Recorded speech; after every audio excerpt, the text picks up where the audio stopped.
नमस्कार, ANB news देख रहे हैं आप और मैं हूं आपके साथ हितेंद्र। बुलेटिन का आगाज करेंगे। पंजाब की कांग्रेस सरकार ने सरकारी नौकरियों में महिलाओं के लिए अहम फैसला लिया है। अब राज्य की सरकारी नौकरियों में महिलाओं को 33% आरक्षण मिलेगा।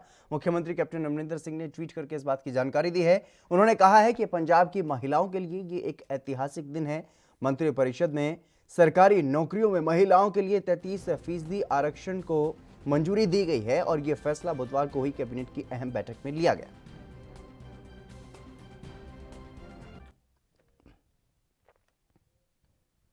धार्मिक स्थलों को खोले जाने पर महाराष्ट्र में सियासत हो रही है और इस पर अब आरएसएस नेता इंद्रेश कुमार ने प्रतिक्रिया दी है। उन्होंने कहा है कि ठाकरे सरकार को पूजा स्थलों को खोल देना चाहिए। मार्केट्स खोली जा रही हैं, बार खोले जा रहे हैं, बाकी सब है।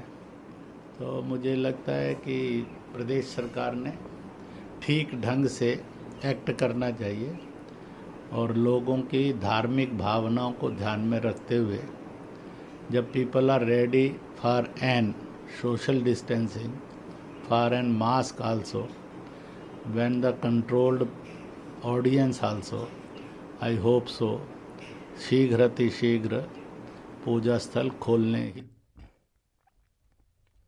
केंद्रीय गृह राज्य मंत्री नित्यानंद पटना में एक चुनावी सभा में दिए गए बयान पर घिरते हुए दिखाई दे रहे हैं। इस पर अब राजनीतिक प्रतिक्रियाएं भी सामने आ रही हैं।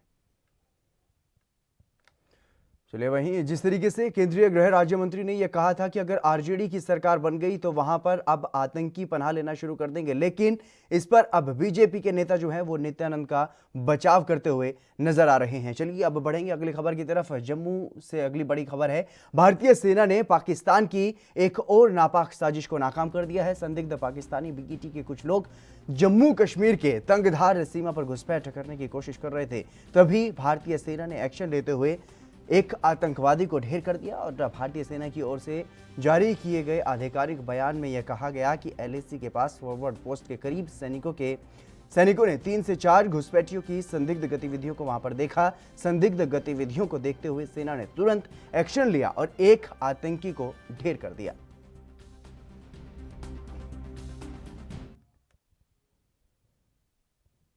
केंद्र सरकार और किसान संगठनों के बीच नए कृषि कानूनों को लेकर के आज की प्रस्तावित बातचीत विफल हुई। इसके बाद शिरोमणि अकाली दल के प्रमुख सुखबीर सिंह बादल ने इस पर प्रतिक्रिया दी है। मैं वही करना है कि एक बहुत बड़ा इंसल्ट किया है सेंट्रल सरकार ने। पहली गल तुसी जथेबंदी ਨੂੰ ਬੁਲਾਉਂਦੇ ਹੋ, ਫਿਰ ਤੁਸੀਂ ਇੱਕ ਸੈਕਟਰੀ ਦੀ ਡਿਊਟੀ ਲਾਉਂਦੇ ਹੋ ਜਿਹੜੇ ਸੈਕਟਰੀ ਕੋਈ ਫੈਸਲਾ ਕਰ ਹੀ ਨਹੀਂ ਸਕਦਾ। ਘੱਟ ਤੋਂ ਘੱਟ ਮਿਨਿਸਟਰ ਜਾਂ ਪ੍ਰਾਈਮ मिनिस्टर ਜਾਂ ਉਹਨਾਂ ਦਾ बीजेपी ਦੀ टॉप लीडरशिप गवर्नमेंट ਦੀ ਹੋਣੀ ਚਾਹੀਦੀ ਹੈ। ਆਹ ਤਾਂ ਮੈਨੂੰ ਲੱਗਦਾ सही। महाराष्ट्र में धार्मिक स्थलों को लेकर राज्यपाल भगत सिंह कोश्यारी ने मुख्यमंत्री उद्धव ठाकरे को पत्र लिखा। इसके बाद एनसीपी प्रमुख शरद पवार ने पीएम मोदी को पत्र लिखा और पवार ने राज्यपाल कोश्यारी के पत्र की भाषा पर सवाल उठाए। पीएम मोदी को भेजे गए पत्र पर शरद पवार का क्या कुछ कहना है वो आपको सुनवाते हैं।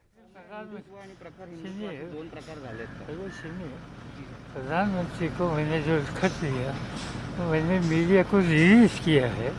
रिलीज आप लोगों के हाथ में है, तो इसमें और कोई पूछने की जरूरत नहीं। एक और इसमें कोई कमेंट नहीं करूँगा क्योंकि ये मेरा और प्रधानमंत्री का कॉरेस्पॉन्डेंस है। मुझे जो लगा तो मैंने उनको लिखा है। सर, जिस तरह से लेटर में शब्द का इस्तेमाल किया गया उसके बारे में क्या कहना है? मैंने जो कहा।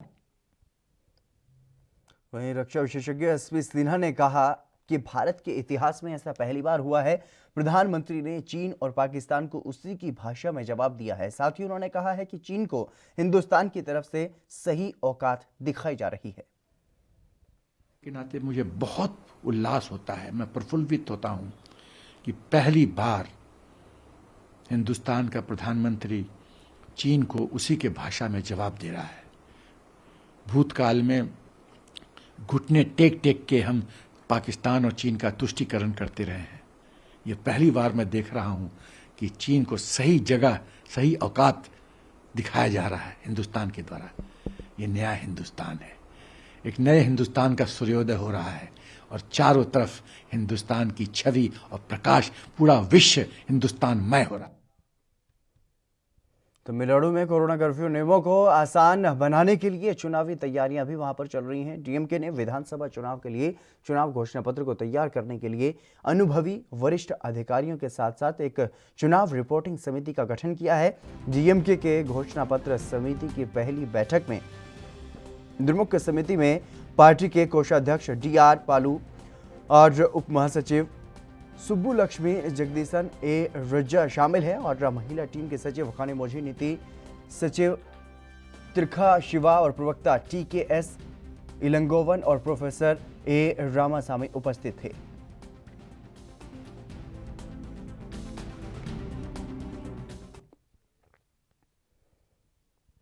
मध्य प्रदेश की 28 सीटों पर होने वाले उपचुनाव के लिए प्रत्याशियों द्वारा अलग अलग सीट पर नामांकन दाखिल करने की प्रक्रिया जारी है। इस बीच बुधवार को डबरा विधानसभा से कांग्रेस प्रत्याशी सुरेश राजू ने नामांकन दाखिल किया है और उससे पहले उन्होंने अपनी मां का आशीर्वाद लिया। इस दौरान वे भावुक हो गए और रोने लगे। मां ने भी अपने बेटे को विजयी होने का आशीर्वाद देकर के नामांकन दाखिल करने के लिए घर से भेजा।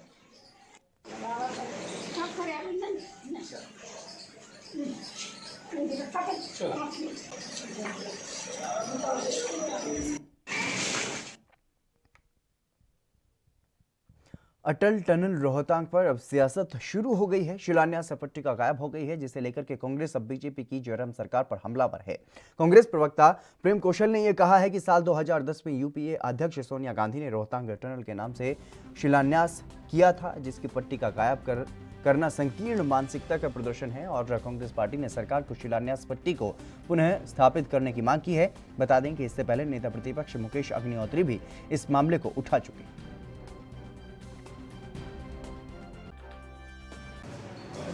बड़ा दुखद और दुर्भाग्यपूर्ण है कि उद्घाटन की शिला तो लग गई,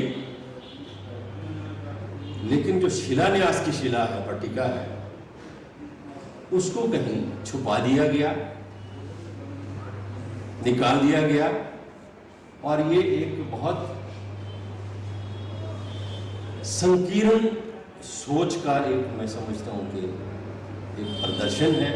सरकार से मैं ये कहना चाहता हूं, कांग्रेस पार्टी ये मांग करती है कि उस शिलान्यास पट्टिका का जो ये मामला है और वो जो पत्र प्रदेश अध्यक्ष ने लिखा है उसका सरकार संज्ञान ले और संज्ञान लेने। वहीं हरियाणा के सिरसा में भी किसान कानूनों का विरोध जारी है। शहीद भगत सिंह स्टेडियम में धरना दे रहे किसानों ने आज MSP खरीद अधिकार दिवस मनाया है और 3 कृषि कानूनों के विरोध में किसानों ने बरनाला रोड से मार्केट कार्यालय तक पैदल मार्च निकाला और मार्केट कमेटी कार्यालय के सामने मंडी में MSP पर फसलों की खरीद नहीं होने पर गुस्साए किसानों ने PM मोदी का पुतला फूंका। प्रदर्शनकारियों ने सरकार के खिलाफ जमकर नारेबाजी की।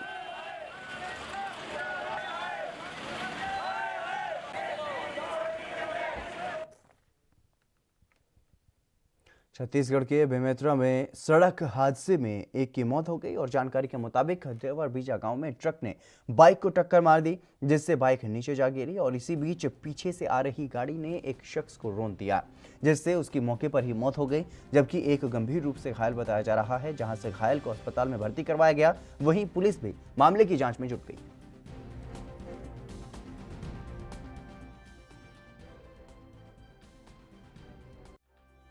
नया पारा मतलब दरवाजा नया पारा में रहते हैं। बड़ा आपका घर है, वहाँ सब हम रुक के निकल रहे थे।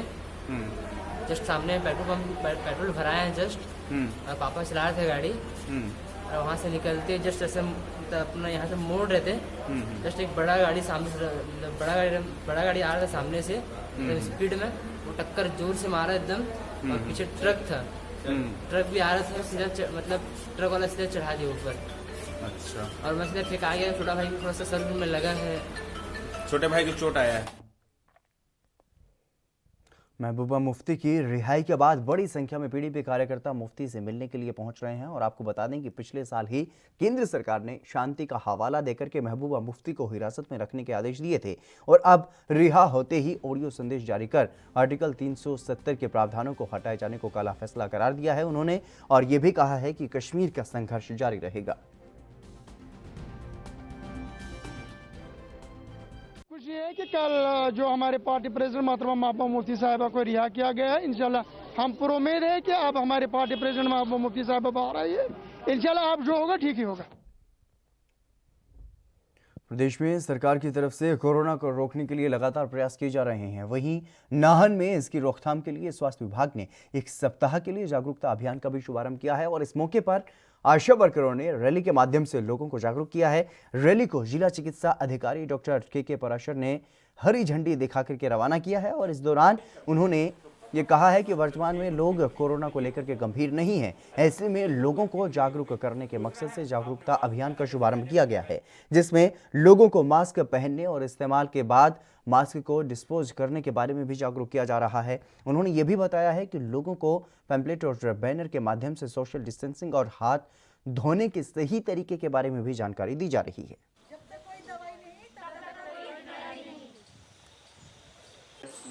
जिले भर में कोविड-19 के जागरूकता अभियान शुरुआत से हमने कर दिया है, तो ये एक हफ्ते तक ये मास कैंपेन हमारा ही चलेगा और ये पूरे स्टेट में आज से लॉन्च हुआ है ये। तो इसमें हम जो प्रॉपर जो मास्क लगाते हैं उसके बारे में अवेयरनेस दी जाएगी, साथ में हैंड वॉशिंग, सोशल डिस्टेंसिंग, तो इसके बारे में विस्तार से लोगों को पैम्पलेट्स के माध्यम से और मीडिया के माध्यम से और बैनर के माध्यम से इन लोगों को इसके बारे में जानकारी दी जाएगी, जिससे कि इस बीमारी से हम लोग बच सकें। क्योंकि ऐसा देखने में आया है कि लोग मास्क का प्रयोग तो करते हैं लेकिन प्रॉपर तरीके से नहीं कर रहे हैं और उसको कैसे डिस्पोज करना है उसका भी वो प्रॉपर डिस्पोज भी नहीं कर रहे हैं, जगह जगह ऐसे ही फेंक देते हैं। साथ में हैंड वॉशिंग के बारे में भी लोगों को पूरी तरह से जानकारी नहीं है, किस तरह से हैंड वॉश करना है। सोशल डिस्टेंसिंग का भी अभी कुछ दिनों से लोग थोड़े से लापरवाह जैसे हो गए, तो इसके बारे में भी थोड़ा सा अवेयर किया जाएगा। तो ये इन तीन चीज़ों के ऊपर विशेष ध्यान रखा जाएगा, जिससे कि ये कोविड-19 की जो बीमारी बढ़ रही है इसको हम काफ़ी हद तक रोकने में कामयाब भी होंगे इसके लिए। वहीं बिहार विधानसभा चुनाव में इस बार लोजपा एनडीए का हिस्सा नहीं है। ये बात बीजेपी के नेता भी साफ कर चुके हैं। बीजेपी नेताओं का यहां तक कहना है कि जो एनडीए का हिस्सा नहीं है वो चुनाव प्रचार में पीएम मोदी की तस्वीर का इस्तेमाल नहीं कर सकता। लेकिन वहीं लोजपा के उम्मीदवार खुद को एनडीए का हिस्सा बता रहे हैं। लोजपा उम्मीदवार कह रहे हैं कि वो एनडीए का मजबूत हिस्सा है। ब्रह्मपुरा में लोजपा उम्मीदवार हुलास पांडे ने अपने चुनाव प्रचार के दौरान ये कहा है कि चुनाव के बाद लोजपा और भाजपा की बिहार में सरकार बनेगी और साथ ही पीएम मोदी के नाम पर वोट भी वो मांगते हुए नजर आए।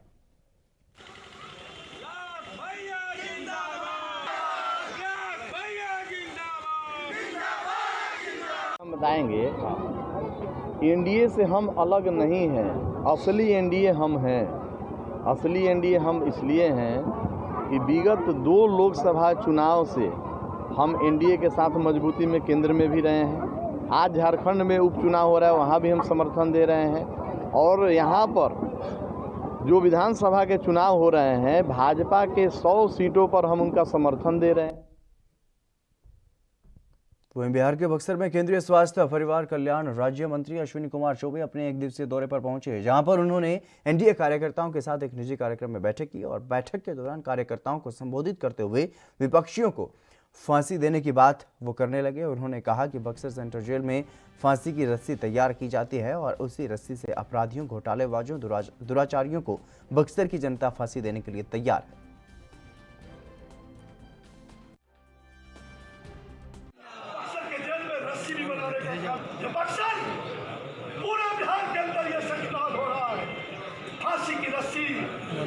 फांसी की रस्सी इसी बक्सर में और इन तमाम हत्यारों को, अपराधियों को, भ्रष्टाचारियों को, दुराचारियों को, लुटेरों को फांसी की सजा। यूपी कांग्रेस के अध्यक्ष अजय कुमार लल्लू बुंदेलखंड संगठन की समीक्षा बैठक के लिए महोबा पहुंचे। वहां पर उन्होंने बुंदेलखंड क्षेत्र के सभी जिला अध्यक्ष और संगठन के अन्य पदाधिकारियों के साथ समीक्षा बैठक की। बता दें कि कांग्रेस के स्थापना दिवस में ग्रामीण क्षेत्रों में पार्टी को मजबूत बनाने की रणनीति भी बैठक में बनाई गई और वहीं आगामी चुनाव में भी जीत दर्ज कराने को लेकर के पदाधिकारियों को दिशा निर्देश दिए गए। इस दौरान उन्होंने पत्रकारों से बातचीत करते हुए बीजेपी सरकार पर महिला और किसान विरोधी होने का आरोप लगाया। यह सरकार किसान विरोधी है। अब तक बुंदेलखंड में जो आत्महत्याओं का दौर तेजी के साथ जारी है, सरकार कुंभकर्ण नीति से जागी नहीं है। ये सरकार लगातार किसानों को इस पूरे उत्तर प्रदेश देश के खासकर बुंदेल में कब्रगाह बना के छोड़ा है। कांग्रेस पार्टी इन विषय और मुद्दों को लेकर सड़कों पर संघर्ष करेगी और किसानों की आवाज, मजदूरों की आवाज को उठाने का काम और लड़ने का काम करेगी। जेल भेजा, फिर भी कांग्रेस का कार्यकर्ता कहीं डरने वाला नहीं, डिगने वाला नहीं, मजबूती के साथ हम जनता की आवाज बन रहे हैं और हमें भरोसा है कि आने वाले 2022 में उत्तर प्रदेश की जनता का आशीर्वाद। महाराष्ट्र के मुख्यमंत्री उद्धव ठाकरे ने रविवार को बड़ा फैसला लेते हुए मुंबई के आर्य मेट्रो कार शेड प्रोजेक्ट को रद्द कर दिया था, जिसके बाद राज्य सरकार ने ये फैसला लिया कि कांजूर मार्ग पर नया शेड बनाया जाएगा। राज्य के पर्यटन मंत्री आदित्य ठाकरे आज वहां पर अचानक ही पहुंच गए और निरीक्षण किया। आपको बता दें कि ठाकरे सरकार के इस फैसले के बाद कैबिनेट मंत्री और सीएम ठाकरे के बेटे आदित्य ठाकरे ने इसे पर्यावरण के लिए सबसे अच्छी खबर बताया था।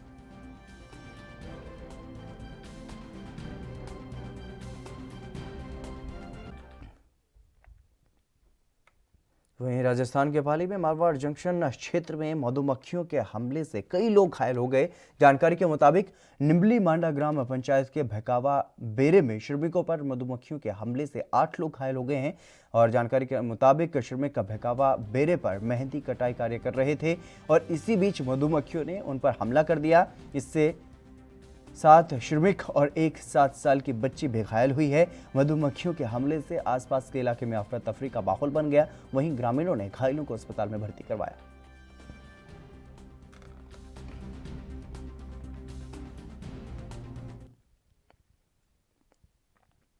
पंजाब के जिला फतेहगढ़ साहिब में नए बनने जा रहे औद्योगिक शिक्षण संस्थान का शिलान्यास करने के लिए कैबिनेट मंत्री चरणजीत सिंह चन्नी वहां पर पहुंचे और इस मौके पर चन्नी ने यह कहा कि ये औद्योगिक शिक्षण संस्थान 1 साल में तैयार हो जाएगा और अगले साल ही इसमें दाखिले भी शुरू हो जाएंगे।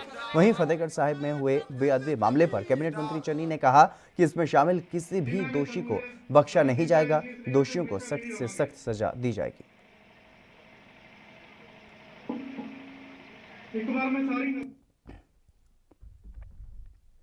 दिल्ली पुलिस ने model town hit and run मामले में एक नाबालिग को गिरफ्तार कर लिया है। सोमवार शाम को एक तेज रफ्तार कार ने 3 मासूम बच्चों समेत 4 लोगों को जबरदस्त टक्कर मारी और इस हादसे में 2 बच्चों की मौत हो गई, जबकि एक बच्ची समेत 2 लोगों को उपचार के लिए अस्पताल में भर्ती करवाया गया था। लड़कियां अपने चाचा और 6 साल के भाई के साथ सड़क पार कर रही थी और भाई की हालत गंभीर है और वो एम्स के ट्रामा सेंटर में भर्ती करवाया गया है। आरोपी मॉडल टाउन के उसी इलाके का रहने वाला है जहां पर घटना हुई थी और आरोपी घटना के दिन अपनी कार लेकर के भाग गया था। नंबर प्लेट से पुलिस ने आरोपी को पकड़ने में कामयाबी हासिल की है। अगर वो नाबालिग है तो उसको गाड़ी दी क्यों? अगर उसको गाड़ी दी है जिसने, उसको पकड़ो, उसके बाप को पकड़ो। नाबालिग है तो सजा तो उसको मिलनी चाहिए। मेरी तो लड़कियां दोनों खत्म कर गया ना। वो लड़का मेरा हॉस्पिटल में है, गंभीर हालत में है। एक हमारे अंकल जी है, उनकी हाथ पैर की हड्डी तोड़ गया। वो 4 मौतें क्या बेफजूल में लगा रहे हो क्या? 2 मौतें 2 गंभीर। 17 साल का तो इसका मतलब ये थोड़ी कि उसको सजा नहीं मिलनी चाहिए। सजा मिलनी चाहिए, क्यों नहीं मिलनी चाहिए? पुलिस को कुछ तो करना पड़ेगा। वो तो ऐसे ही निकल जाएगा। मेरे बच्चों को क्या मिलेगा? छोटे छोटे बच्चे थे।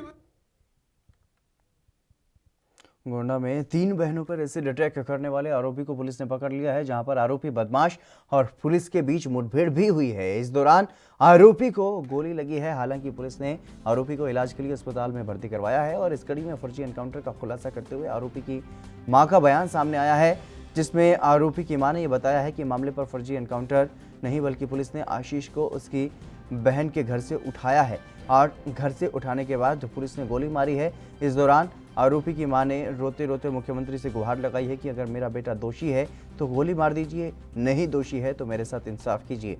गरीब होने के कारण उसे फंसाया जा रहा है। मां ने पूरे मामले की सीबीआई जांच की मांग की है।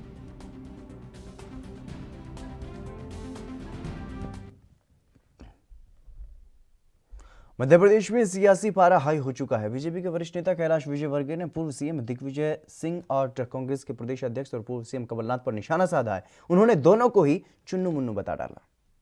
कांग्रेस की हालत ये है, कांग्रेस के नेताओं की हालत ये है, दोनों चुन्नू मुन्नू, दिग्विजय जी और कमलनाथ जी, ये दोनों चुन्नू मुन्नू इतने कलाकार हैं कि जब विधानसभा के चुनाव हो रहे थे मैं भी देख रहा था हेलीकॉप्टर से कि चुन्नू की सभा में कितनी और मुन्नू की सभा में कितनी भीड़ है। मैं देखता था कहीं 50 की भीड़ और कहीं 100 की भीड़, लोग आते ही नहीं थे इनकी सभा में। उत्तराखंड के हरिद्वार के पोश इलाके शिवालिक नगर में डबल मर्डर की घटना से इलाके में दहशत का माहौल है। बुधवार को भारी संख्या में सीनियर सिटीजन के साथ कांग्रेसी नेताओं ने मृत दंपति के परिजनों से मुलाकात की है और पीड़ित परिजनों को सांत्वना दी गई है। वहीं इस दौरान कांग्रेसी नेताओं ने क्षेत्र में पुलिस और प्रशासन पर लापरवाही का आरोप लगाते हुए डबल मर्डर के जल्द खुलासे की मांग की है। यही नहीं, क्षेत्र में सुरक्षा व्यवस्था सही न करने पर आंदोलन की चेतावनी भी दी है।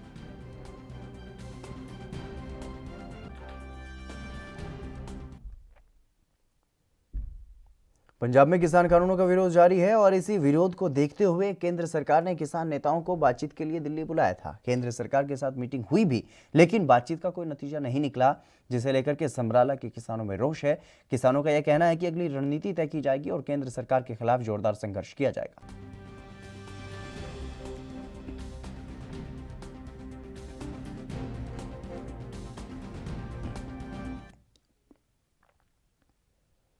बिहार के आरा से महज 5 किलोमीटर की दूरी पर स्थित गांव गोरपोखर में आजादी के लगभग 74 साल के बाद भी मूलभूत सुविधाओं का अभाव है।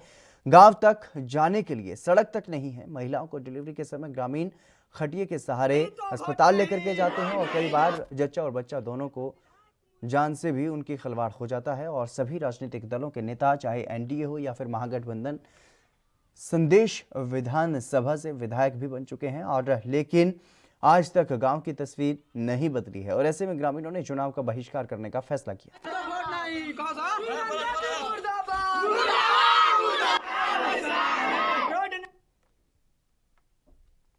बिहार में चुनाव प्रचार तेज होता हुआ दिखाई दे रहा है। बता दें कि मुख्यमंत्री और जनता दल यूनाइटेड के अध्यक्ष नीतीश कुमार 4 जनसभाओं के साथ अपनी जो वर्चुअल रैलियां हैं उनकी उन्होंने शुरुआत की है। और नीतीश कुमार की जनसभाएं बांका के अमरपुर, भागलपुर के सुल्तानगंज, मुंगेर के तारापुर में हो चुकी हैं और इसके बाद अब वो पटना के मोकामा से भी जनसभा करने जा रहे हैं। उधर राष्ट्रीय जनता दल के नेता और महागठबंधन के मुख्यमंत्री चेहरा तेजस्वी यादव ने राघोपुर सीट से हाजीपुर में नामांकन दाखिल किया है और जन अधिकार पार्टी के अध्यक्ष राजेश रंजन उर्फ पप्पू यादव मधेपुरा सीट से चुनाव लड़ेंगे। ये घोषणा प्रगतिशील लोकतांत्रिक गठबंधन ने की है और मोर्चा से पप्पू यादव मुख्यमंत्री पद के दावेदार होंगे।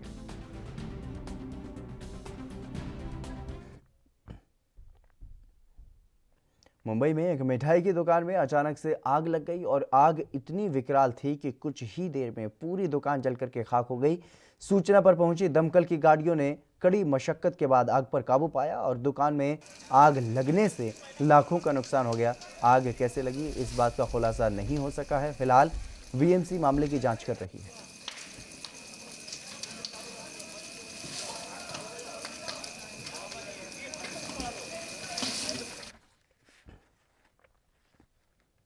पंजाब में कृषि कानूनों का विरोध लगातार जारी है। कृषि कानून को लेकर के दिल्ली में किसान यूनियन के साथ मेंबरों की बैठक आयोजित की गई। यह बैठक कृषि कानून को लेकर के हुई है, जिसमें किसान नेता भी मौजूद रहे और कृषि सेक्रेटरी से बात करने को लेकर के उन्होंने मना कर दिया। किसान नेताओं ने यह कहा कि वो कृषि संबंधी बिल को लेकर के मंत्री लेवल तक के व्यक्ति से बात करना चाहते हैं, जिसके बाद उन्होंने बैठक का बायकॉट कर दिया। और वहीं होशियारपुर में कानून के विरोध में किसान लगातार प्रदर्शन कर रहे हैं।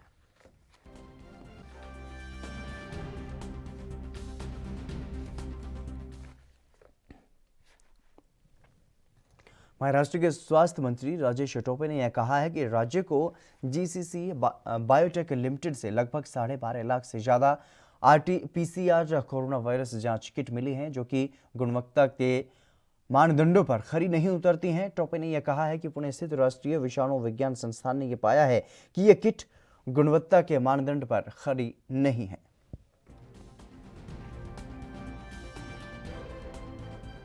देखिए, मैंने जो पूरी मालूमात ली है, एक ये है कि ये जो मैंडेट है, ये मैंडेट है मेडिकल एजुकेशन डिपार्टमेंट का कि इन्होंने टेस्ट किट्स खरीदी करना, लेकिन जो प्रोक्योरमेंट किया जाता है ये हाफकिन से किया जाता है। तो हाफकिन इंस्टीट्यूट जो है वो प्रोक्योरमेंट करती है। अभी ICMR के जो रूल्स होते हैं, उन्होंने जो अप्रूव किए हुए जो कंपनीज होते हैं उसमें ये GCC कंपनी है, इसलिए उन्होंने खरीदी किया है। उसमें उनका गलती किसी का नहीं है। इसमें गलती क्या है कि ये जो कंपनी है, इन्होंने जो विश्वास उस पर रखा था वो विश्वास उन्होंने कायम नहीं रखा है।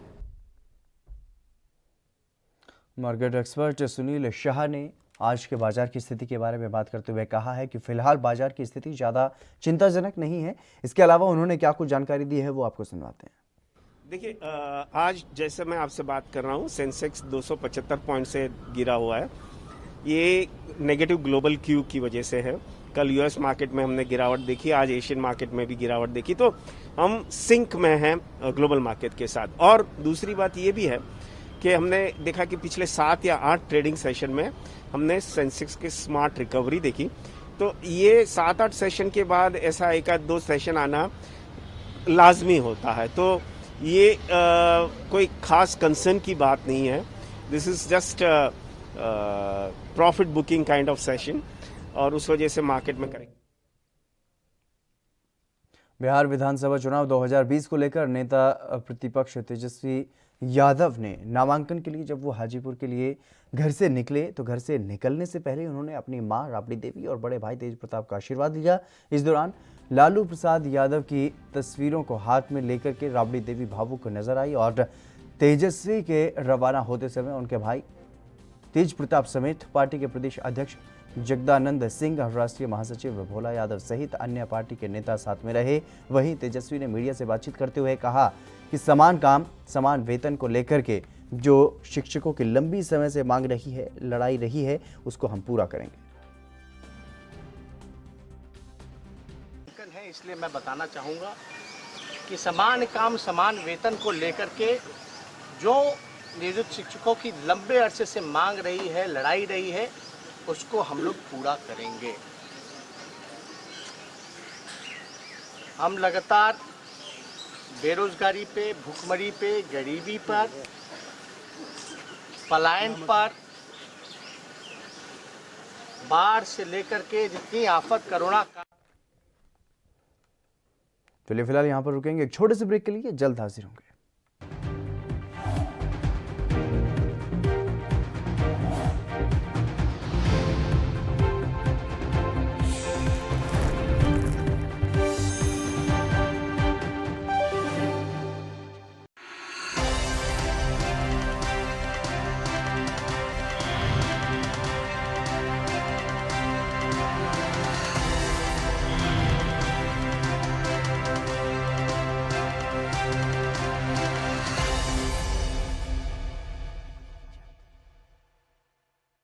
सबसे अलग अंदाज, हम बनेंगे आपकी आवाज, सवालों की धार, खबरों की बौछार, सिर्फ मेरे साथ एएनबी न्यूज पर।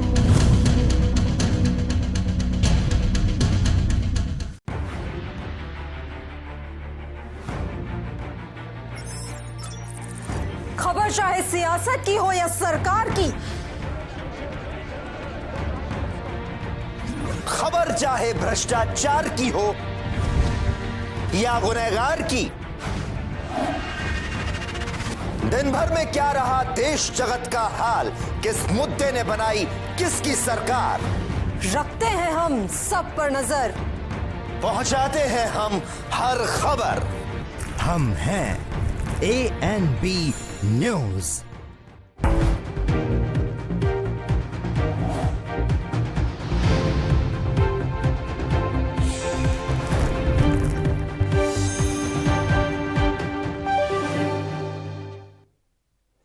ब्रेक के बाद एक बार फिर से आप सभी का स्वागत है। खबरों में आगे बढ़ेंगे। यूपी के झांसी में फरियाद लेकर के पहुंची एक महिला के साथ मारपीट की गई, जिसका वीडियो सोशल मीडिया पर वायरल हो रहा है।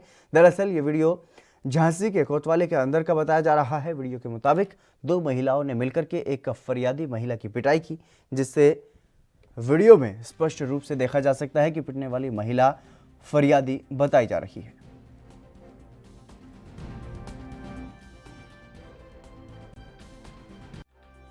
कोतवाली में एक मारपीट का वीडियो आ रहा है जिसमें सिपाहियों द्वारा किसी फरियादी को मारते हुए नजर आ रही है। क्या पूरा मामला है और क्या आदेश दिए गए? देखिए, ये अभी थोड़ी देर पहले ही ये वीडियो सोशल मीडिया पे आया है। आप लोगों द्वारा ये नोटिस में लाया गया है कि थाना कोतवाली में अंदर हाल पे 2 महिला कांस्टेबल हैं या सिविल ड्रेस में एक ही महिला कांस्टेबल वर्दी में।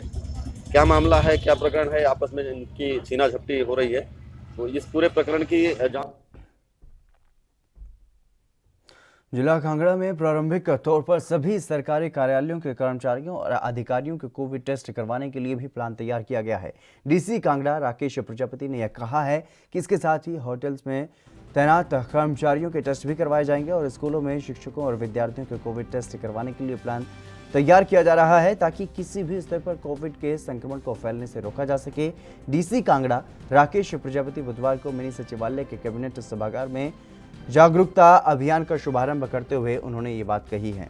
राकेश प्रजापति ने कहा है कि कोविड-19 के संक्रमण को फैलने से रोकने और आम जनमानस को जागरूक करने के लिए कांगड़ा जिला में 31 अक्टूबर तक जागरूकता अभियान चलाया जाएगा।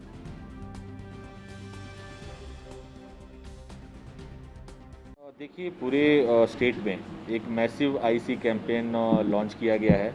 कोरोना से संबंधी जो जानकारी है वो हम लोगों तक लेकर पहुँचे, इसके बारे में पूरा प्रयास किया जा रहा है और अगले 31 अक्टूबर तक एक मैसिव आईसी कैंपेन पूरे ज़िले में चलेगा। साथ ही आज एक पैकेट जो हमने बनाया है, जो हम होम आइसोलेटेड पेशेंट्स को देंगे, उसकी भी लॉन्चिंग की गई है, जिसमें उनको क्या क्या दवाइयाँ चाहिए, क्या क्या इंस्ट्रक्शंस हैं, ऑक्सीमीटर है, डॉक्टर्स के नंबर्स हैं, ये सारी जो पैकेट है, अब जो भी हमारा होम आइसोलेटेड पेशेंट। पंजाब में बहवलकला गोलीकांड को 5 साल हो गए हैं और फरीदकोट में 5वीं बरसी पर गुरुद्वारा टिब्बे साहिब में श्रद्धांजलि समागम किया गया और मारे गए लोगों को श्रद्धांजलि दी गई। इस मौके पर हरियाणा गुरुद्वारा प्रबंधक कमेटी के प्रधान बलजीत सिंह दादोवाल ने यह कहा है कि बरगाड़ी बेअदबी मामले और इस मामले में आरोपियों की शिनाख्त हो चुकी है और उन्हें केस में नामजद भी किया जा चुका है। ऐसे में पंजाब की कैप्टन सरकार को चाहिए कि जल्द ही आरोपियों को गिरफ्तार किया जाए। ਕੁਝ ਇਹਦੇ ਵਿੱਚ ਜਿਹੜੀਆਂ ਨੇ ਪ੍ਰਾਪਤੀਆਂ ਹੋਈਆਂ ਕਿ ਬਾਦਲਾਂ ਵੇਲੇ ਜਿਹੜੀ ਅਣਪਛਾਤੀ ਪੁਲਿਸ ਸੀ ਉਹ ਪਛਾਣ ਦੀ ਸਾਬਕਾ ਡੀਜੀਪੀ ਤੱਕ ਚਲੇ ਗਈ ਹੈ ਗੱਲ, ਜਿਹੜਾ ਉਸ ਵੇਲੇ ਦਾ ਡੀਜੀਪੀ ਸੀਗਾ। ਸਮੇਤ ਸੈਣੀ ਵੀ ਨਾਮਜ਼ਦ ਹੋ ਗਿਆ, ਆਈਜੀ ਉਮਰਾ ਨੰਗਲ ਵੀ ਨਾਮਜ਼ਦ ਹੋਇਆ, ਐਸਐਸਪੀ ਐਸਪੀ ਡੀਐਸਪੀ ਔਰ ਐਸਐਚਓ ਤੱਕ ਜਿਹੜੇ ਉਹ ਨਾਮਜ਼ਦ ਹੋਏ ਇਸ ਕੇਸ ਦੇ ਅੰਦਰ। ਬਰਗਾੜੀ ਬੇਅਦਬੀ ਦੇ ਵਿੱਚ ਵੀ ਡੇਰਾ ਸਰਸਾ ਮੁਖੀ ਵੀ ਨਾਮਜ਼ਦ ਹੋਇਆ। ਹੁਣ ਗੱਲ ਇੰਨੀ ਕਾ ਕਿ ਅੱਧ ਅਧੂਰਾ ਇਨਸਾਫ ਆ, ਅਸੀਂ ਪੂਰਾ ਇਨਸਾਫ ਚਾਹੁੰਦੇ ਆ ਸਾਰੇ। वहीं कोविड-19 के चलते लगभग 7 महीने के बाद जिला मुख्यालय धर्मशाला स्थित बस अड्डे से चंडीगढ़ के लिए बस सेवा शुरू हुई है। कोविड के चलते इंटरस्टेट बस सेवा बंद की गई थी, जिसे प्रदेश सरकार के आदेशानुसार बुधवार को खोल दिया गया है और धर्मशाला से शिमला के लिए वाया चंडीगढ़ बस सेवा के प्रति लोगों का रुझान भी अच्छा रहा है। हालांकि धर्मशाला से रवाना हुई बस में सवारियां कम ही थी, लेकिन देहरा पहुंचने तक यात्रियों की संख्या बस में बढ़ गई थी।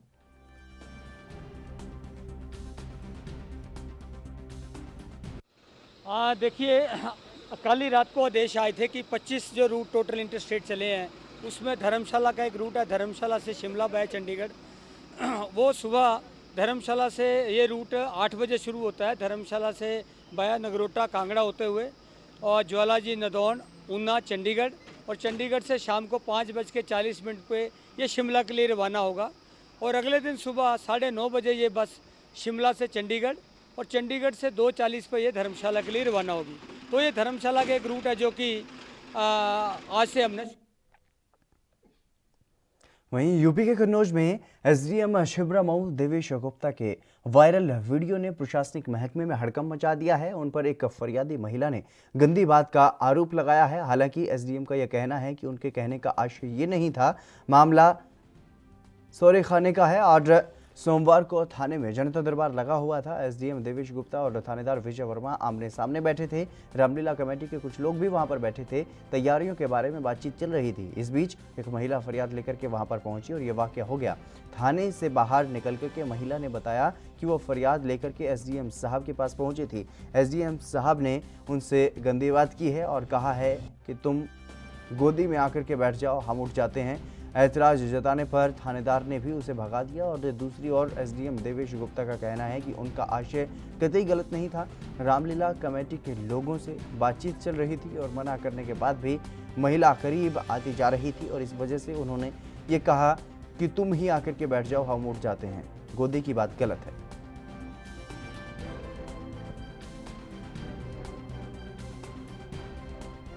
इसमें सच्चाई ये है कि उस समय त्योहारों को लेकर के सभी सम्मानित रामलीला कमेटी के सदस्य बैठे हुए थे और भीड़ भी करीब करीब 20-25 लोगों की थी।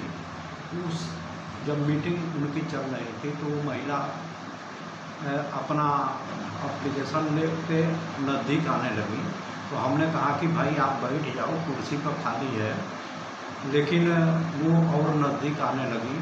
तो हमने कहा 6 फीट की दूरी कम हो रही है तो आप।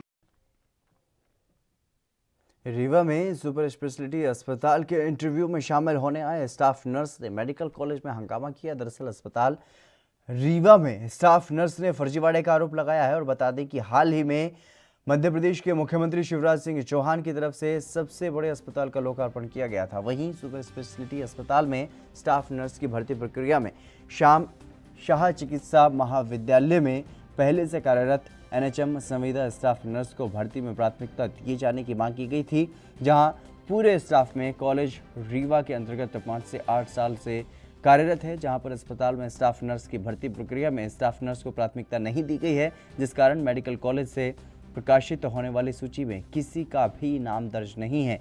जिसके बाद सभी एनएचएम संविदा नर्स कॉलेज की तरफ से रीवा संभाग के कमिश्नर को सामूहिक रूप से आवेदन दिया गया और उसका कोई भी असर होता हुआ दिखाई नहीं दे रहा।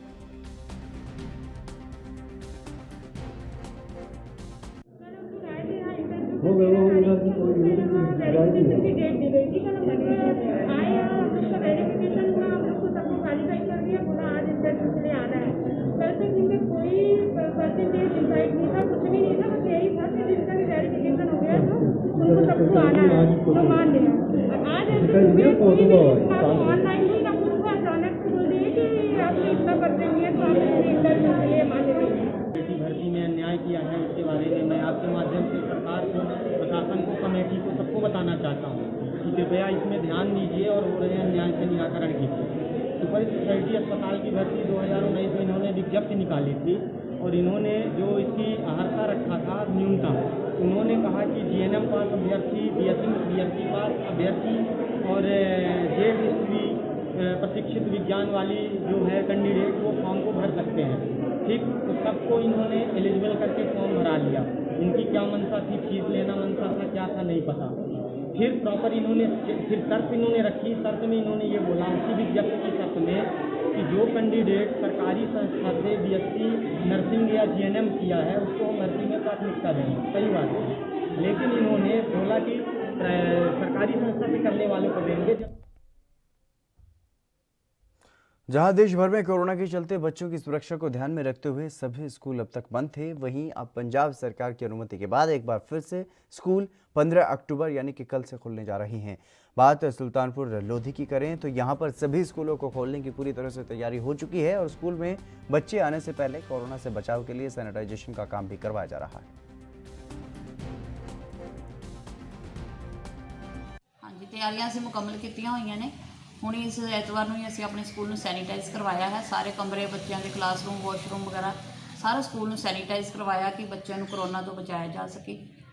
ਬਾਕੀ ਜੋ ਬੱਚਿਆਂ ਵਾਸਤੇ ਪ੍ਰਬੰਧ ਅਸੀਂ ਕੀਤੇ ਆ ਕਿ ਬੱਚੇ ਇੱਕ ਤਾਂ ਉਹਨਾਂ ਨੂੰ ਗਾਈਡਲਾਈਨ ਜਾਰੀ ਕੀਤੀਆਂ ਬੱਚਿਆਂ ਨੂੰ ਕਿ ਪੂਰੇ ਮਾਸਕ ਲਗਾ ਕੇ ਆਣਗੇ, ਹੱਥ ਸੈਨੀਟਾਈਜ਼ ਕਰਨਗੇ। ਸੈਨੀਟਾਈਜ਼ਰ ਸਕੂਲ ਵੱਲੋਂ ਵੀ ਆਪਾਂ ਉਪਲਬਧ ਕਰਾਵਾਂਗੇ ਬੱਚਿਆਂ ਨੂੰ ਤੇ ਗੇਟ ਤੇ ਅਸੀਂ ਇੱਕ ਕਰਮਚਾਰੀ ਦੀ ਡਿਊਟੀ ਲਾਵਾਂਗੇ ਜੋ ਬੱਚਿਆਂ ਦੇ ਹੱਥਾਂ ਨੂੰ ਸੈਨੀਟਾਈਜ਼ ਕਰਵਾਏਗਾ। और कोशिश ये है कि सोशल डिस्टेंस पूरा रखा जाए। एक क्लास विच उन्होंने गिनती के हिसाब नाल ही असीं जो बेंच सैट किए हुए ने कि बच्चे प्रॉपर डिस्टेंस। पंजाब के मानसा में खेती कानूनों के खिलाफ किसानों का धरना लगातार जारी है और बड़ी संख्या में रेलवे ट्रैक पर किसान डटे हुए हैं और किसानों ने यहां पर केंद्र सरकार के खिलाफ नारेबाजी की है और वहीं किसानों ने यह भी कहा है कि जब तक केंद्र सरकार तीनों कानूनों को रद्द नहीं कर देती उनका विरोध जारी रहेगा। वहीं उन्होंने सरकार के खिलाफ जमकर विरोध प्रदर्शन भी किया। ਅਸੀਂ ਮੋਦੀ ਸਰਕਾਰ ਦੇ ਪੂਰਾ ਵਿਰੋਧ ਕਰਦੇ ਹਾਂਗੇ। ਹੁਣ ਜਿਹੜੇ ਆਉਣ ਵਾਲੇ 22 ਦੀਆਂ ਵੋਟਾਂ ਨੇ ਕਿਸੇ ਲੀਡਰ ਨੂੰ ਕਾਂਗਰਸ ਨੂੰ, ਅਕਾਲੀ ਦਲ ਨੂੰ ਜਾਂ ਭਾਜਪਾ ਨੂੰ ਪਿੰਡਾਂ ਦੇ ਵਿੱਚ ਵੰਡਣ ਨਹੀਂ ਦਿੰਦੇ। ਇਹ ਜਿਹੜਾ ਕਾਲੇ ਕਾਨੂੰਨ ਮੋਦੀ ਨੇ ਲਾਗੂ ਕੀਤੇ ਨੇ ਇਹ ਸਾਰੇ 15 ਦਿਨ ਸਾਡੇ ਚੱਲ ਪਏ ਧਰਨੇ ਦੇ ਉੱਤੇ। ਜਿੰਨਾ ਚਿਰ ਵਾਪਸ ਨਹੀਂ ਸਾਡਾ ਧਰਨਾ ਉਦੋਂ ਜਾਰੀ ਰਹੂਗਾ। मध्य प्रदेश के रीवा में कुठीला गांव में दुष्कर्म की शिकार हुई नाबालिग युवती ने दम तोड़ दिया है। वहीं आरोपी को पकड़ करके बाल न्यायालय भेज दिया गया है। वहीं दुष्कर्म पीड़िता के मौत की खबर पूरे रीवा जिले में आग की तरह फैल गई, जिससे लोगों में भारी आक्रोश है और अभी तक पीड़िता के परिवारजनों ने उनसे मिलने के लिए कोई भी प्रशासनिक अधिकारी और कर्मचारी वहां पर नहीं पहुंचा है। बता दें कि बीते 7 अक्टूबर को अतरेला थाना के अंतर्गत एक नाबालिग किशोर ने अपने पड़ोस में नाबालिग किशोरी को उस समय हवस का शिकार बनाया जब उसके परिजन घर से बाहर गए हुए थे और वो घर में अकेली थी। इसके बाद नाबालिग ने केरोसिन डालकर के आग लगा ली थी, जिससे गंभीर हालत में उसे इलाज के लिए संजय गांधी अस्पताल में भर्ती भी करवाया गया था, जहां पर उसने दम तोड़ दिया।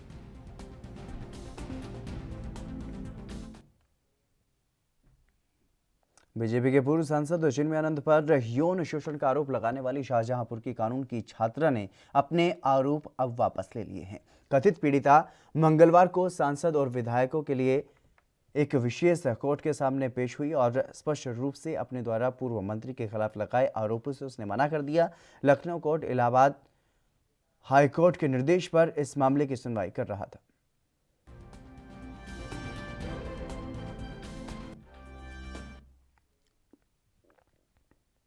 सरकार के आदेशों पर कृषि विभाग के अधिकारियों ने पराली नहीं जलाने को लेकर के किसानों को सख्त दिशा निर्देश दिए थे और कार्रवाई करने की चेतावनी भी दी थी, जिससे किसान पराली को आग न लगाएं।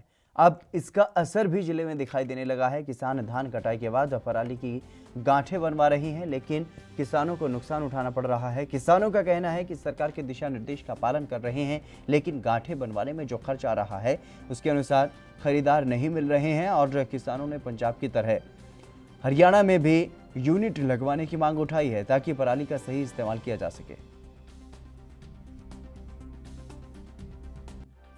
गांठों का ऐसे जी, सरकार को इसका आगे कोई ना कोई सोल्यूशन निकालना पड़ेगा। अब जमींदार अपनी तरफ से पैसे भी लगा रहा है, 2,000-2,500 रुपये रेट चल रहा है, उसके बाद इसका कोई सोल्यूशन नहीं है। इसको अलग से फिर उसको ट्राली के अंदर लोड करना पड़ रहा है, उठा के उसको रोड के ऊपर फेंक रहा है या कहीं भी फेंक रहा है। अभी आपको भी पता, अगर एक आदमी के पास 20 एकड़ ज़मीन है तो उसकी गांठों को रखने के लिए उसको कम से कम आधा पौना एकड़ रखना पड़ेगा। अभी उसके गांठें बनवाने के भी पैसे लग रहे हैं, उसके बाद उसको रखने के भी रखेंगे, रखने के बाद फिर कोई सोल्यूशन नहीं है इसका। देखिए, पराली प्रबंधन के लिए विभाग द्वारा बेलर और हे रैक सब्सिडी पे दिए गए हैं, उनसे किसान भाई गांठें बना रहे हैं और उन गांठों को, जैसे हमारे संगरिया में पावर जनरेशन प्लांट है वहाँ पर भी गांठें जा रही हैं। इसके अलावा पंचायत में 2-3 एकड़ निर्धारित की गई है, वहाँ पर भी किसान भाई अपनी गांठों को रख सकते हैं। और क्योंकि चारे की कमी रहती है और गौशाला में भी किसान भाई जो गांठें हैं वहाँ गौशाला। छत्तीसगढ़ के कवर्धा में भोरमदेव राजा नवा गांव में बने मल्टी यूटिलिटी सेंटर का लोकार्पण किया गया। भोरमदेव आजीविका केंद्र के द्वारा ग्रामीण महिलाएं आर्थिक रूप से आत्मनिर्भर होंगी और अपने कार्यों से पहचानी भी जाएंगी। जिला मुख्यालय से 21 किलोमीटर की दूरी पर बोडला विकासखंड के राजा नवा गांव में बनाए गए भोरमदेव आजीविका परिसर मल्टी यूटिलिटी सेंटर को क्षेत्र के विकास और नई कल्पना के साथ तैयार किया गया है, जिसमें सब्जी भाजी उत्पाद के साथ दोना पत्तल निर्माण, प्रिंटिंग प्रेस, क्लीनिंग, हर्बल निर्माण और मसाला उद्योग सहित अनेक आर्थिक गतिविधियां ग्रामीण महिलाओं के द्वारा समूह के माध्यम से संचालित की जाएंगी।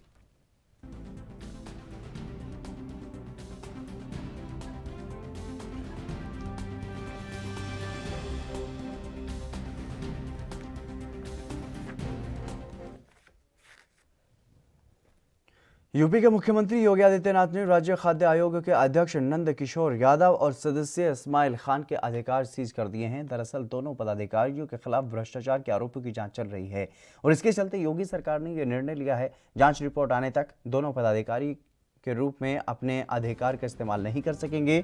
योगी आदित्यनाथ ने नंदकिशोर यादव और इस्माइल खान को आयोग के अध्यक्ष और सदस्य के रूप में मिली सारी शक्तियां और वाहन सुविधा को भी तत्कालिक प्रभाव से स्थगित करने का आदेश दिया है और मंगलवार देर शाम मुख्यमंत्री कार्यालय ने ट्वीट करके इस बारे में जानकारी दी है।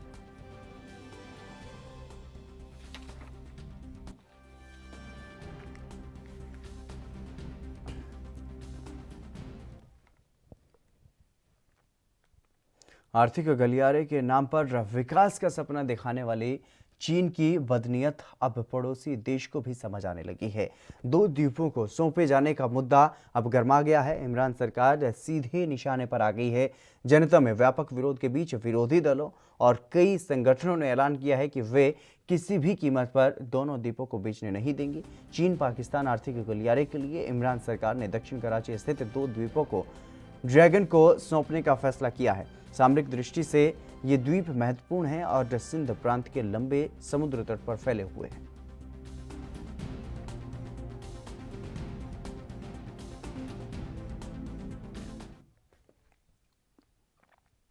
दिग्गज फिल्म अभिनेता और सुपरस्टार रजनीकांत टैक्स माफी के लिए मद्रास हाईकोर्ट पहुंचे, लेकिन जज ने ही उन पर जुर्माना लगाने की बात कह दी। रजनीकांत ने ग्रेटर चेन्नई कॉरपोरेशन की ओर से उनके श्री राघवेंद्र कल्याण मंडपम के लिए संपत्ति कर के तौर पर 6.5 लाख रुपए की कर मांग को लेकर के याचिका दायर की थी और इस पर कोर्ट ने रजनीकांत को चेतावनी देते हुए कहा है कि कर की मांग के खिलाफ कोर्ट आने के लिए उन पर लागत लगाई जा सकती है। रजनीकांत के वकील ने अपना केस वापस लेने के लिए कोर्ट से थोड़ा समय मांगा है। दरअसल अभिनेता का कहना था कि उन्होंने 24 मार्च से मैरिज हॉल का इस्तेमाल नहीं किया, तो टैक्स किस आधार पर लिया जा रहा है। रजनीकांत ने याचिका में ये कहा है कि हॉल लॉकडाउन से इस्तेमाल नहीं किया जा रहा है, तो इस वजह से राजस्व भी नहीं बना है। अगर राजस्व ही नहीं बना तो टैक्स कैसे बन रहा है। एक रिपोर्ट में ये बताया गया है कि निगम ने छमाही आधार पर संपत्ति कर नोटिस भेजा था।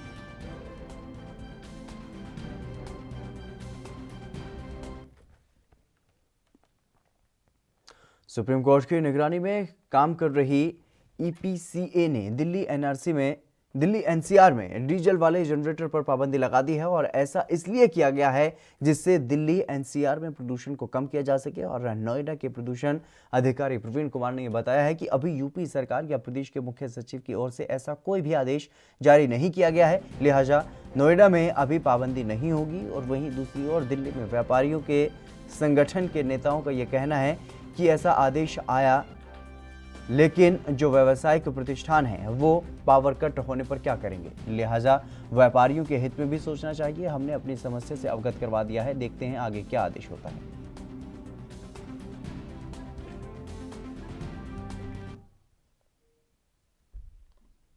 चलिए फिलहाल एक रुकेंगे छोटे से ब्रेक के लिए, जल्द हाजिर होंगे।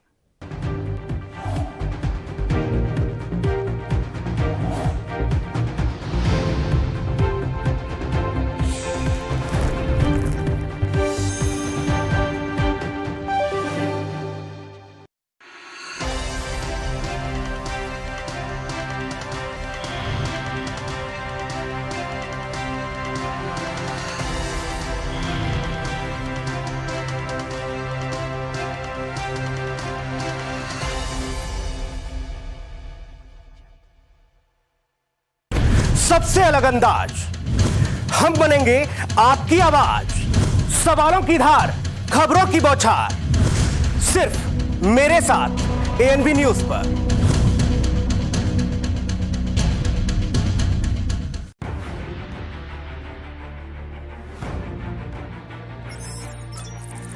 खबर चाहे सियासत की हो या सरकार की, खबर चाहे भ्रष्टाचार की हो या गुनहगार की, दिन भर में क्या रहा देश जगत का हाल, किस मुद्दे ने बनाई किसकी सरकार, रखते हैं हम सब पर नजर, पहुंचाते हैं हम हर खबर। हम हैं ANB न्यूज।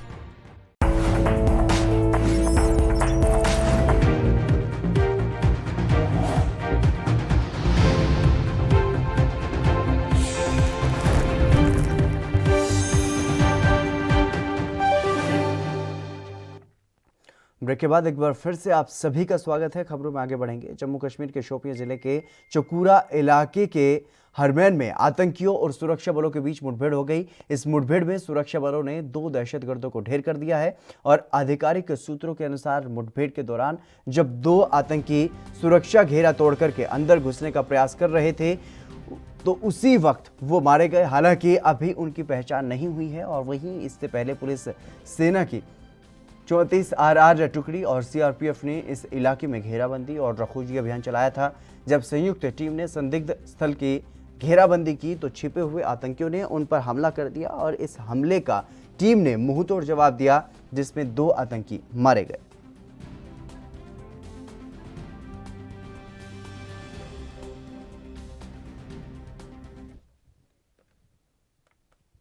ब्रिटेन की ऑक्सफोर्ड यूनिवर्सिटी की जिस कोरोना वैक्सीन से दुनिया भर को उम्मीदें हैं, वही ब्रिटेन के वैक्सीन टास्क फोर्स की हेड कैट बिंघम का ये कहना है कि उन्हें उम्मीद है कि साल के अंत तक सफलता की उम्मीद तो की जा सकती है, लेकिन गारंटी नहीं है। गौरतलब है कि बीच में ऑक्सफोर्ड के ट्रायल को रोकना पड़ा था, लेकिन ये फिर से शुरू कर दिए गए हैं। और बता दें कि अब ब्रिटेन के अलावा अमेरिका, ब्राज़ील और दक्षिण अफ्रीका में भी करीब 30,000 लोगों पर इसका ट्रायल किया जा रहा है। वहीं वैज्ञानिकों की नज़र वैक्सीन के असर इससे पैदा होने वाली एंटीबॉडी की मात्रा और सुरक्षा पर होगी। वैक्सीन दिए जाने के बाद हफ्तों और महीनों तक वॉलंटियर्स पर नज़र रखी जाएगी।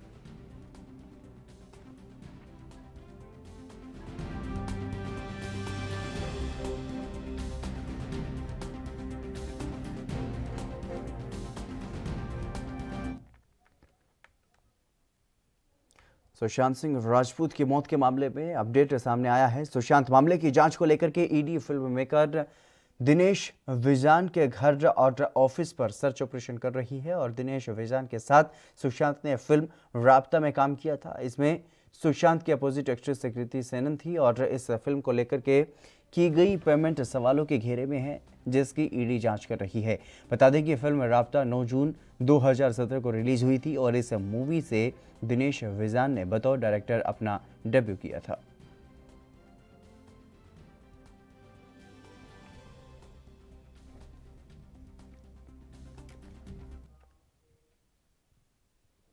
देश भर में फैले कोरोना वायरस के बीच आरबीआई ने ऋण पुनर्गठन को लेकर के बड़ा ऐलान किया है। भारतीय रिजर्व बैंक ने यह कहा है कि जो भी लोन 1 मार्च 2020 तक बिना किसी डिफॉल्ट के बने हुए हैं, वो अगस्त में जारी होने वाली कोरोना महामारी से जुड़ी हुई स्कीम ढांचे के तहत पुनर्गठन के पात्र माने जाएंगे। और आरबीआई ने यह कहा है कि यह केवल उन योग्य लोगों के लिए लागू है जिन्हें 1 मार्च 2020 तक मानक के रूप में बांटा गया था।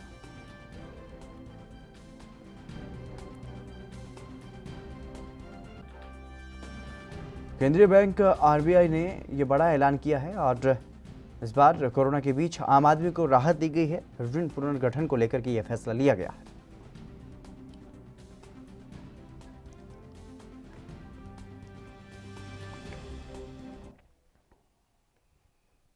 दिग्गज पाकिस्तानी क्रिकेटर मिसबाह उल हक ने मुख्य चयनकर्ता और मुख्य कोच की जिम्मेदारी से इस्तीफा देने का फैसला कर लिया है। 1 साल पहले ही मिसबाह को मुख्य चयनकर्ता के तौर पर चुना गया था। बुधवार को खबर आई कि लगातार आलोचना झेल रहे मिसबाह ने मुख्य चयनकर्ता का पद छोड़ दिया है। हालांकि मिसबाह अभी भी मुख्य कोच की भूमिका निभाते रहेंगे। दरअसल पाकिस्तान की टीम की ओर से खराब प्रदर्शन करने के बाद से मिसबाह और उनके काम की आलोचना हो रही थी।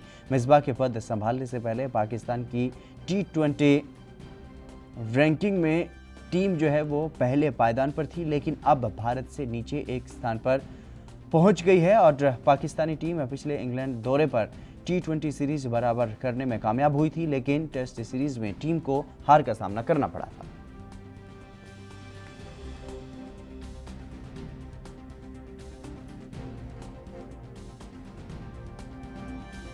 मुख्य कोच और चयनकर्ता थे मिसबाह, लेकिन अब जब उनकी आलोचना हो रही थी, उनके काम की आलोचना हो रही थी पाकिस्तान में, तो पाकिस्तानी क्रिकेट में अब उथल पुथल का दौर जो है वो देखने को मिल रहा है। मुख्य कोच और चयनकर्ता मिसबाह ने इस्तीफा दिया है अपने चयनकर्ता के पद से। हालांकि ये जानकारी निकल कर के सामने आ रही है कि मुख्य कोच की भूमिका वो फिलहाल निभाते रहेंगे, लेकिन जिस तरीके से टीम का खराब प्रदर्शन देखने को मिल रहा है, उसी को लेकर के पाकिस्तान में अब उनकी काफ़ी आलोचना हो रही है, उनके काम की काफ़ी आलोचना हो रही है।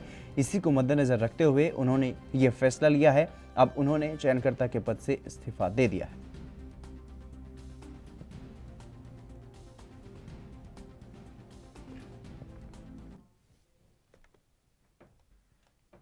बिहार में विधानसभा चुनाव को देखते हुए राजनीतिक दलों में हलचल तेज हो गई है। बुधवार को कांग्रेस पार्टी में लोकतांत्रिक जनता दल के प्रमुख शरद यादव की बेटी सुभाषिनी राज राव की एंट्री हुई है और दिल्ली के कांग्रेस दफ्तर में उन्होंने पार्टी का दामन थामा है। कांग्रेस की ओर से उन्हें बिहार के चुनावी दंगल में उतारा जा सकता है। कांग्रेस में शामिल होने के बाद शरद यादव की बेटी सुभाषिनी ने यह कहा कि उनके पिता की तबीयत ठीक नहीं है, लेकिन वो सोनिया गांधी, प्रियंका गांधी का शुक्रिया अदा करती हैं। हमें बिहार को एक बेहतर राज्य बनाना है। शरद यादव पूर्व में जनता दल के प्रमुख भी रहे हैं और लेकिन नीतीश कुमार के साथ अनबन के बाद उन्होंने अपनी अलग पार्टी बना ली थी और 2019 के लोकसभा चुनाव में शरद यादव की नई पार्टी महागठबंधन का हिस्सा थी।